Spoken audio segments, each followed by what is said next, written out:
A very good morning to you on this 19th day of November. It is Wednesday and we are broadcasting here from the Bay. I'm Terry Martin, and if you've reached this channel, you are on the fifth connection, where we are given to talking you through the storyline of the scriptures. And this morning we are in Ephesians chapter 5 and verse number 16.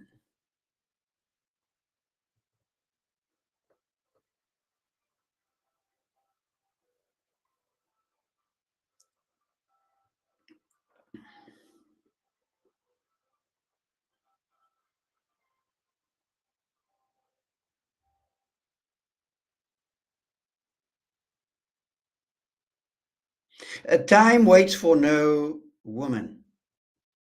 Oh, sorry, man. Time waits for no woman nor no man.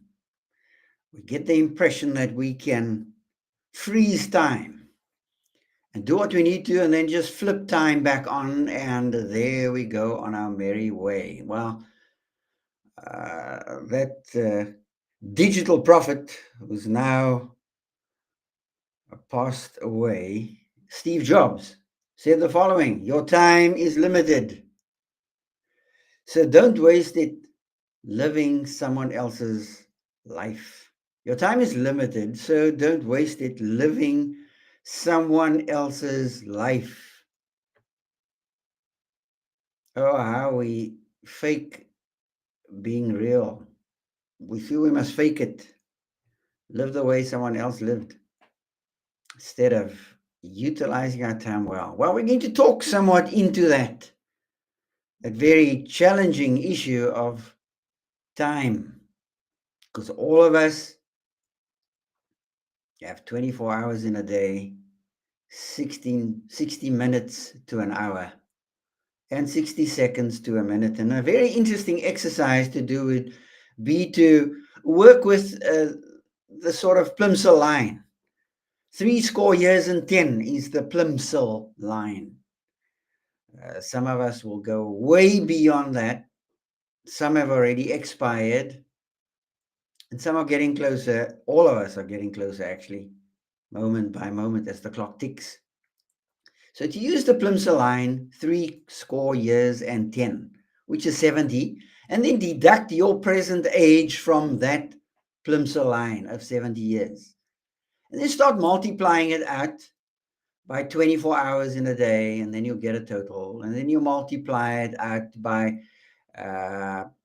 60 minutes to the hour, and you get a total, and then multiplying it out again by 60 seconds to the minute, and you'll be fascinated to see how much time you actually have left.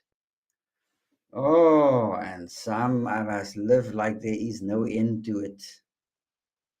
Ons lewe asof dit nie gaan eindig nie. Well, to live in such a way that I'm ready to stay, if it takes me all the way to 100 plus, or if it's going to take me in the next 2 seconds. Ready to stay, ready to go. That takes a posture to life and living that really has to be nurtured. It's not something you just stumble into. But as you get older, you get little messengers. They are called the messages of the gray-haired variety. Then you know that something is happening to you on the inside. Or you start losing your hair. You start graying and you start to lose it. Or not lose your mind. Wow, that's another topic for another day, because that could so easily be what accompanies old age and growing older. But you become very cognizant very quickly that you ain't gonna last forever. Your bearings are starting to knock. Those of you who have a car and you're mechanically minded, you know what a bearing knock is? Oh, it's something terrible because it's going to cost you money to fix. Our knees go out of joint. Our shoulders go out of joint. We have rotator cuff problems. And we need little operations on our shoulders so that they can operate well. Our hips don't work too well, so we need hip replacement. Our knees don't work too well, so we need knee replacement. Well, for all these replacements that we have, just think of it. Time is the thing that we can't replace. Once it is used or wasted or utilized for good purposes, it's gone. It's something that we cannot retrieve. We cannot take it back. So what does the biblical text have to say about this? Because in Ephesians, the book talks about how the assembly needs to live in sync with the source of all being, living in sync with reality, living in sync with what is really real. And for the follower of the way, God is real. In other traditions, you have God described in different ways. And people perceive this reality in a different way. Well, we're not going to spend time this morning in this episode talking about that and all that variety that exists. But for those who are followers of the way, God has given us another time. And the biblical text here in Ephesians talks about verse 16, in verse number 16 of chapter 5. It starts to talk about these relational varieties that we have. Because being a follower of the way has to do with being part of a socialization mechanism, an entity that is alive and well, that bristles with life, that exists inside of the source of all being. It exists inside of God.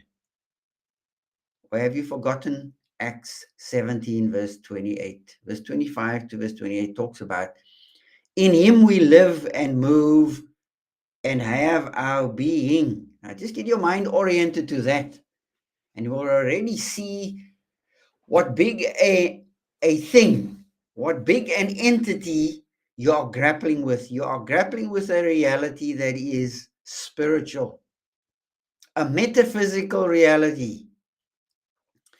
And church or the assembly exists inside of this reality.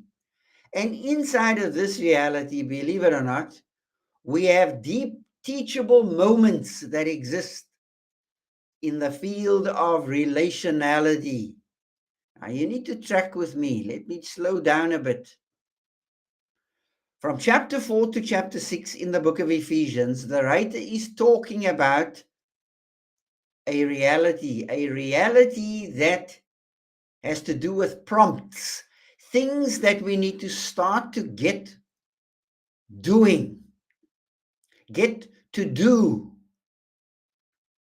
And inside of this reality, there are deep teachable moments. What are deep teachable moments? Well, there are spiritual opportunities. There are pneumatic opportunities. There are powerful encounters.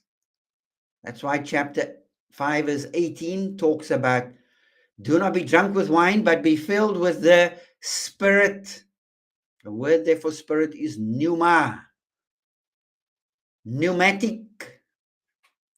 There is an influencer in our lives that makes our encounters with reality powerful. They are deep. They are spiritual. They are metaphysical. And from chapter 4, verse 1, the writer talks about walk with high values in mind, the highest values, walk worthy. The word is axios, as in axiomatic. Work in alignment with what is self-evident, with what is really real. The good, the true, and the beautiful. The good, the just, the pure, the lovely. You have reminiscence there of Philippians 4, verse number 8. Deep teachable moments. Why teachable? Because there is a pedagogy. There's a pedagogy that exists inside of this reality. And what is that pedagogy all about? It's about living well and about seizing the teachable opportunity where God has coincidences, God incidences come into our lives that marries a moment with a deep reality. We call it coincidence. Teachable moments where teachers are on the lookout in the classroom for when the lights go on in the mind of the child that stands before them. It's called the teachable moment. It is deep moments. They are what we call kairos moments. You have two words in the original text that refer to time. The one is kairos, and the other one is chronos. We all know what chronos time is about. It's chronological time, sequential. The way the clock ticks and the way we watch the clock ticking. Chronos time, chronological, sequential time. But what the writer is talking about here is not chronos time. He's talking about kairotic time, opportune moments that blow into your life that need to be utilized and captured and captivated and used for the purposes for which it is designed. Teachers know those moments, those aha moments, what we call when the lights go on. And the child says, oh, now I get it. Oh, now, ma'am, sir, now I see it. They are deep teachable moments. God allows those moments to generously brush over our lives. And some of us are so asleep. We are snoring because we are busy with stuff that are mundane, stuff that we like doing, but they're mundane. They don't really add purpose to it because we are given to the monotonous, the neotenous, the infantile, relational kind of stuff that doesn't get us to think. How much time do you spend on your hobby? How much time do you spend on watching your favorite movies? Now it gets real convicting and uneasy because the clock is ticking. What about those deep teachable moments that exist? And where do they exist? Inside of relationships. They exist in the field of relationality. Relationships. Our marriages. Our parenting responsibilities. Our job responsibilities. And for those of us who are pensioned, our pensioners' responsibilities. We think we clock out when we get off to pension, right? We went to a governmental agency yesterday because we had to go and renew our passports. And they gave us a wonderful privilege. There were 3 of us. And they put chairs out for us. They said, are you a pensioner? I said, yes. They asked my wife, are you a pensioner? And she said, yes. And they say, you don't look like one. To which she responded, I can show you my ID. So she's the young one of the pensioners between the 2 of us. But you see, we live inside of a field of relationships. It's called the field of relationality, where we are relating to God's world, to, yes, God's people. Families, vocational responsibilities, parental responsibilities, and marital responsibilities. And that's what I want you to focus on as we look at verse number 16. We've just touched the surface. I've just given you the backdrop to the section going from verse number 15 to chapter 6, verse number 9. There are deep teachable moments that exist in the field of relationality. Do you know what those teachable moments look like relationally? Or are you deeply asleep to it? That's why the scripture says, wake up, O sleeper, rise from the dead, and Christ will shine on you. Christ will give you light. Are you even aware to the teachable moments that are coming and going in your life?